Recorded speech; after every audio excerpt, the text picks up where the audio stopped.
When you give your devotion to the word of God, mukadzipereka mwathunthu kumawu a mulungu, you became equal with him. mmakhala ofanana ndi mulunguyo. And wherever you go, ndi kulikonse mungapite, people does not see you, anthu samakuona but inuyo he ayi, sees God in your life. koma anthu amaona mulungu mmoyo wanu. Give your total devotion to the word of God. dziperekeni kwathunthu kumawu a mulungu. Devotion to the word of God. kudzipereka mwathunthu kumawu a mulungu. When you give that devotion to the word of God, mukadzipereka mwathunthu kumawu a mulungu, there is nothing that can stop you. palibe kamene kangathe kukuletsani kapena kukuyimitsani. There is nothing that can say no to your life. palibe kamene kangati ayi pa moyo wanu, Because always the word of God says yes chifukwa nthawi zonse mawu a mulungu akanena kuti eya, in your life. anena kuti eya pa It moyo wanu, always says yes in your life. amanena kuti eya pa moyo wanu. The word of God does not say no, mawu a mulungu sanena but kuti it ayi, always say yes nthawi zonse amati eya in your life. moyo wanu. Devotion.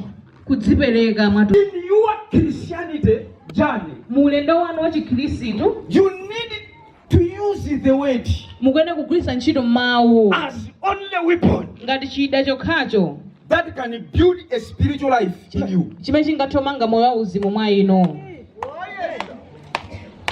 You need to use the word mukuyenera kugwiritsa ntchito mawu a mulungu to build your spiritual life. kukamanga moyo wanu wa uzimu. Because to say the truth, chifukwa ukanena zoona, healing cannot build your spiritual life. machiritso sangamange moyo wanu wa uzimu. Deliverance cannot build your spiritual life. mamasuliro sangamange moyo wanu wa uzimu. Prophecies cannot build your spiritual life. mawu a uneneri sangamange moyo But wanu wa only the uzimu. word of God koma ndi mawu a mulungu can okha build your spiritual life. amene angathe kumanga moyo wanu wa uzimu. It is only the word ndi mawu okha a that mulungu can build your spiritual life. amene angathe kumanga moyo wanu wa Many uzimu. today, ambiri lero they want their spiritual life to grow akufuna moyo wawo wa uzimu ukule because of the healing which they have received before God. chifukwa cha machiritso amene alandira pamaso pa mulungu. They want their spiritual life to grow akufuna moyo wawo wa uzimu because ukule of the prophecies which they have received. chifukwa cha mauneneri omwe alandira. They want to build their spiritual life afuna amange moyo wawo wa uzimu with that deliverance.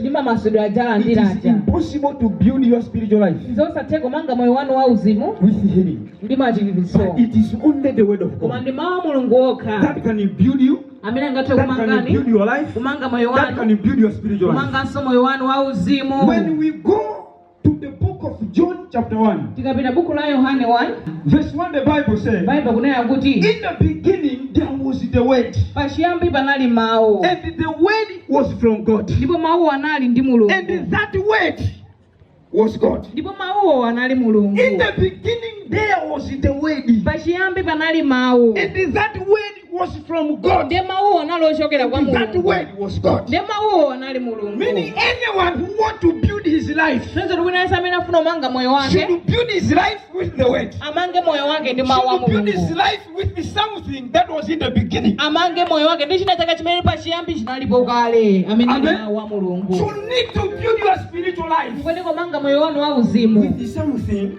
that was in the beginning, ndi chinthu chimene chinali pachiyambi paja which is the word of God. amene ali mawu a mulungu. When you give your devotion to the word, mukazipereka mwathunthu ku mawu a mulungu you become equal with God. mmakhala ofanana ndi mulungu. Wherever you go, kulikonse mungapite people begin to see God in your life. anthu amayamba kuona mulungu mmoyo wanu. People begin to see manifestation of God in your life. anthu amaona mulungu akugwira ntchito mmoyo wanu.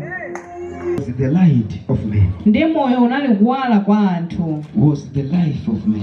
unali ndithu kuwala kwa anthu. She was with God in the beginning. anali ndi mulungu pachiyambi. She was with God in the beginning. anali ndi mulungu pachiyambi. Anything was made kalikonse kanapangidwa with him. kudzera mwa And iyeyo. without him, popanda iyeyo nothing was made. palibe kamene kanakatha kulengedwa. I want to speak something. ndipo ndiyankhule china chake. There was no any destiny that was made panalibe tsogolo limene linapangidwa without the word of God. popanda mawu a mulungu. There was no any pastor who was panalibe made mbusa unayesa amene anakatha kupangidwa without the word of God. popanda mawu a There mulungu was no any man of God who was made panalibe mtumiki wa mulungu inali sanapangidwa without the word of God. popanda mawu a There mulungu was no any prophet who was made panalibe mneneri wonse amene anapangidwa without the word of God. popanda mawu a To mulungu. Jeremiah, the word he said to him, Kwa Yeremia mawu anamuuza iye nati before you were in the belly of your mother, usanakhale m'mimba mamayi I yako ordained you. ndinakudzoza I chose you ndinakusankha to be a prophet in this kuti nation. ukakhale mneneri I m'dziko lino. selected you to be a prophet Ndinakusankha kuti ukakhale to the mneneri generation. kumibado. Before you was in that belly, Usanabado I selected you as my prophet. ngati mneneri wanga. So there was no any prophet. Panalibe mneneri, There was no any man of God who was made panalibe mtumiki wa Mulungu wese amene anapangidwa without the word of God. popanda mawu a Mulungu. Meaning nothing can make Tanthauzo kuti palibe kamene in kangapangidwe your life moyo wanu without the word of God. popanda mawu a Mulungu. Nothing can make Palibe kamene kangathe kupangidwa in your business business yanu without the word of God. popanda mawu a Mulungu. Nothing can make Palibe kamene kangathe in your kupangidwa marriage m'banja mwanu without the word of God. popanda mawu a Mulungu. Without the word, Popanda mawu nothing was made. palibe kamene kangathe Without the word, nothing was made. palibe kamene kangathe To kupangidwa. Ezekiel, the word of God says to Kwa him, Ezekiel anamuuza mawu a Mulungu I have kuti made you as a watchman ndakupanga kukhala mlonda in this city. mzinda That uno you should watch in this city. kuti uyang'ane mzinda That you uno should watch in this place. kuti I ulondere have malo chosen you as a watchman. ndakusankha ngati That was mlonda. the word of God. Anali mawu a Mulungu When amene you give your devotion mukadzipereka kwatu to the word of ku God, mawu a Mulungu, people begin to see God in your life. anthu amayamba kuona Mulungu You moyo begin to wanu, manifest God mayamba kuonetsa in Mulungu whatever you go. mu zonse You munga, begin to manifest God mayamba muonetsa in Mulungu whatever you do. mukali konse mungachite. I have made you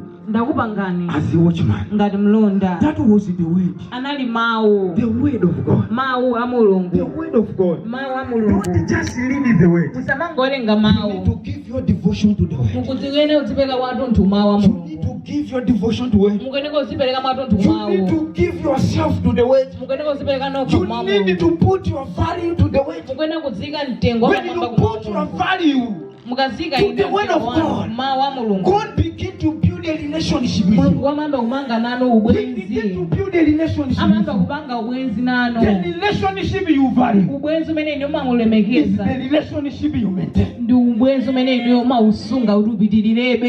relationship you value Ubwenzi umene ine is umautenga what you wamamba maintain. ndi umene nditi umausunga.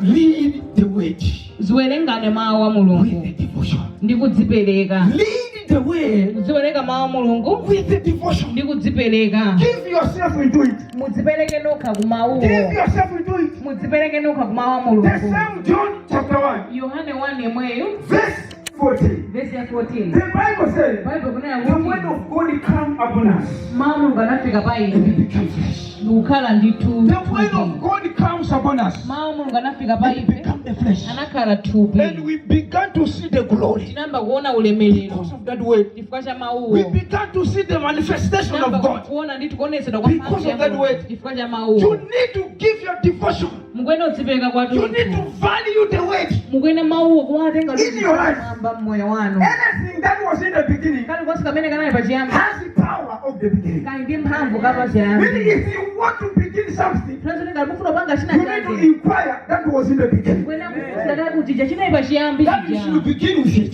Kuti muyambe nazo mawu a If you Mulungu. want to enter into a relationship, Ngati mufuna kulowa mu bwenzi, enter in that relationship mulowe mu with bwenziwo. something that was in the beginning. Chija chinali pachiyambi mawu a When you Mulungu. enter with it, Mukalowa nawo mawu a that Mulungu. word is going to build that relationship. Mawuwo amanga ubwenzi That wanu. word is going to build your life. Mawuwo amanga moyo wanu. Because anyone who has the word of God Wina aliyense amene ali mawu a Mulungu does never live a life of defeated. sakhala moyo ogonjetsedwa.